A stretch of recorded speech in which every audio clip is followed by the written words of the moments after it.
राष्ट्रगाथा channel पर आने वाले सभी श्रोताओं को, दर्शकों को मेरा सादर सप्रेम नमस्कार। इस चैनल के माध्यम से 190 वर्ष का कालखंड 1757 से 1947 ईस्ट इंडिया कंपनी के आगमन से ब्रिटिशर के जाने तक का समय, इस बीच का कार्यकाल भारत अपनी स्वतंत्रता के लिए संघर्ष कर रहा था। ब्रिटिशर्स बहुत बुरी तरह से देश के बहुत बड़े हिस्से में काबिज हो गए थे और उनका शोषण, अत्याचार, उनका भय, आतंक, सब प्रकार का तांडव चल रहा था उनका। इसका विरोध करने के लिए सशस्त्र चुनौती जिन लोगों ने दी, अपनी जान से खेल गए, सर्वस्व न्यौछावर कर दिया। ऐसे बहुत सारे लोग, मैंने 701, 702 वीडियोस में लगभग 1500-1600 से भी ज़्यादा क्रांतिवीर वीरांगनाएं और नायक नायिकाएं आप तक लाई हैं और 99.9 अज्ञात। शौर्य और वीरता कमाल की, रोंगटे खड़े कर देने वाली, और अपना देश जानता ही नहीं उनको। चलिए, ऐसे ही अब आखिर के समय में इस एक टाइटल के साथ मैंने शुरू किया था कि स्वतंत्रता संग्राम के अंतिम दिनों का घटनाक्रम। वो करते करते नेताजी सुभाष चंद्र बोस और आज़ाद हिंद सेना तक हम पहुंच गए हैं।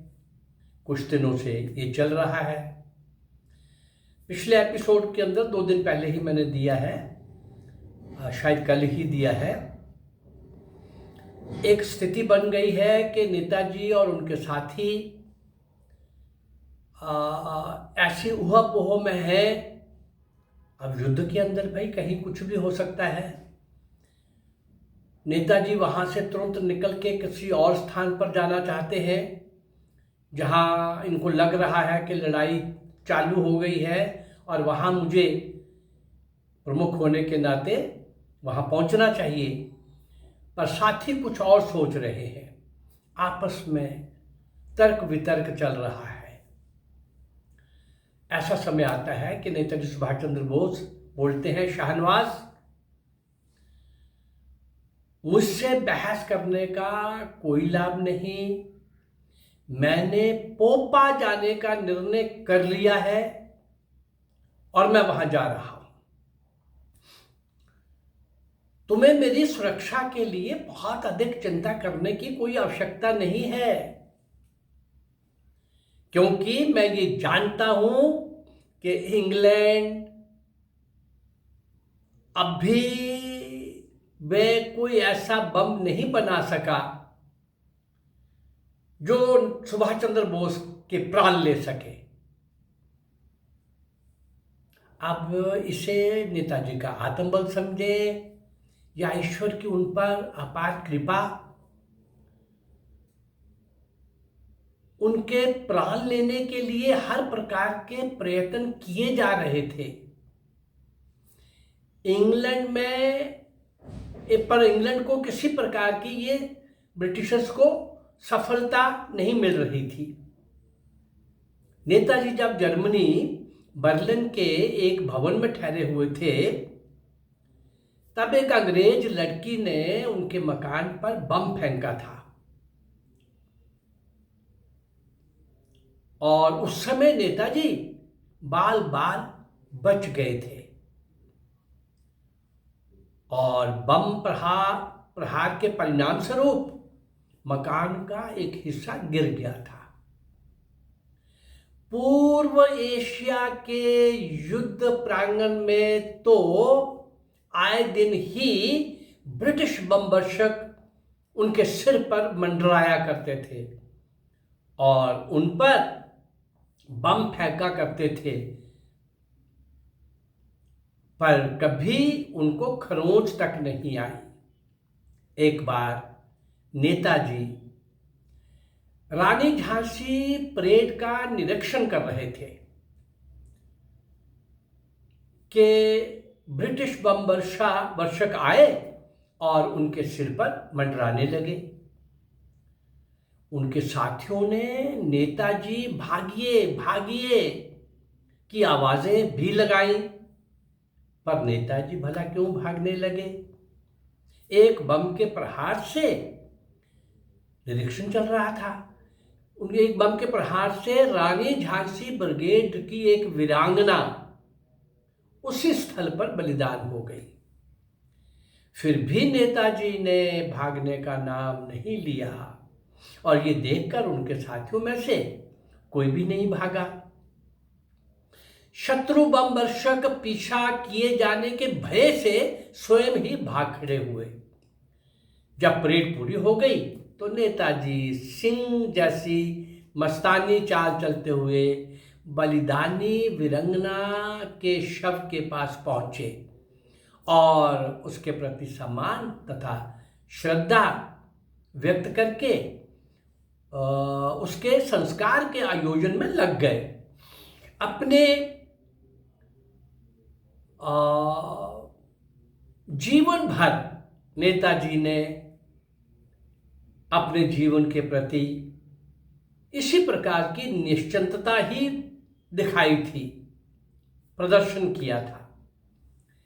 जिस दिन नेताजी ने ये बात कही थी कि अंग्रेजी बम उनके प्राण नहीं ले सकते, उस दिन भी बम वर्षकों ने भारी बम वर्षा की थी और जिस झोंपड़ी में वो ठहरे हुए थे वहां आसपास सभी और इतने बम गिरे थे कि खाइयां जैसी खुद गई थी, खाइयां बन गई थी।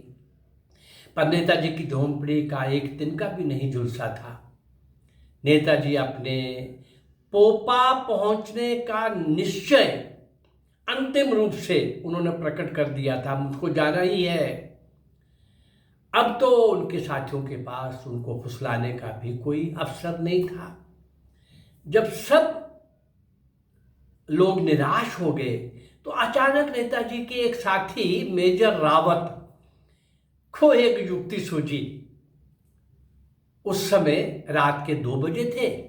मेजर रावत ये जानते थे कि बम वर्षा के कारण यात्रा दिन में नहीं हो सकती थी, इसलिए उन्होंने रात्रि के 2-3 घंटे निकालने के लिए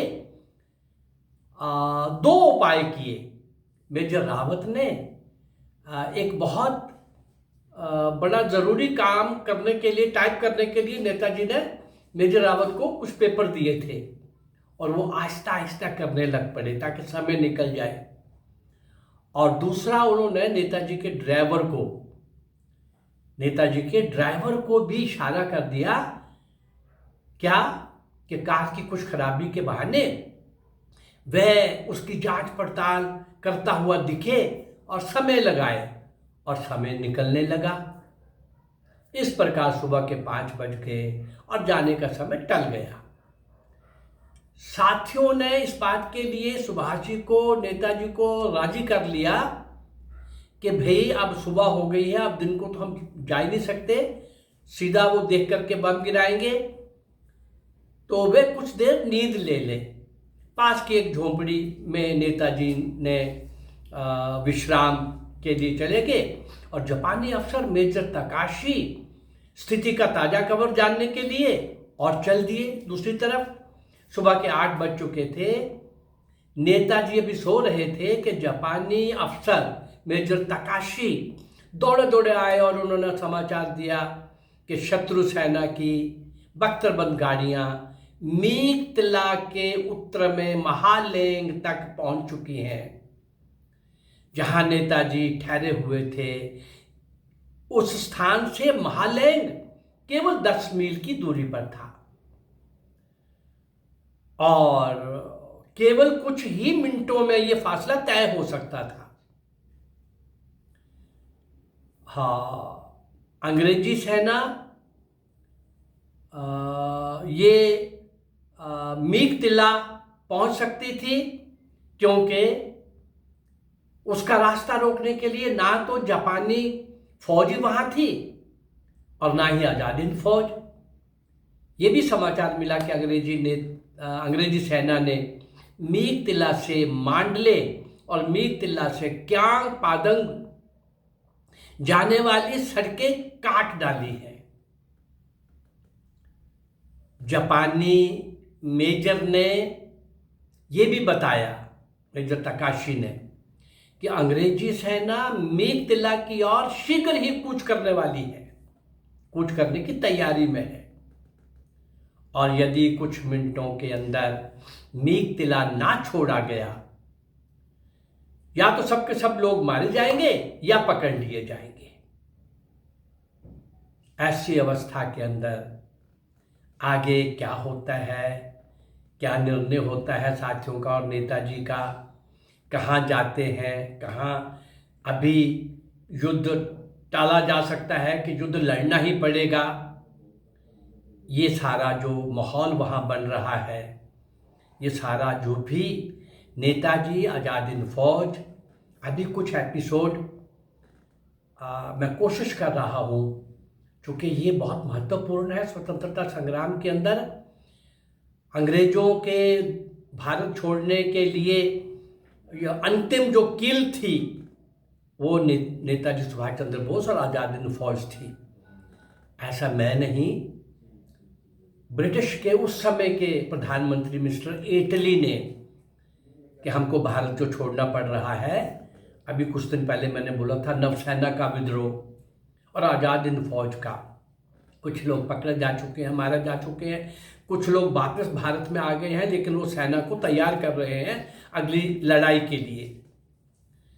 तो इस सारे के लिए जो कुछ भी हो रहा था, ये एक एक मोर्चे की लड़ाई मैं आपके सामने रखने जा रहा हूँ। इस चैनल के माध्यम से अभी घटनाक्रम भी आएगा और एक एक लड़ाई और एक एक मोर्चा भी आएगा, और आगे कुछ वो बलिदानी लोगों के नाम भी आएंगे। चलिए इस यात्रा को फिर हम अगले एपिसोड के लिए रखते हैं, कल मिलेंगे। नमस्कार, वंदे भारत, धन्यवाद।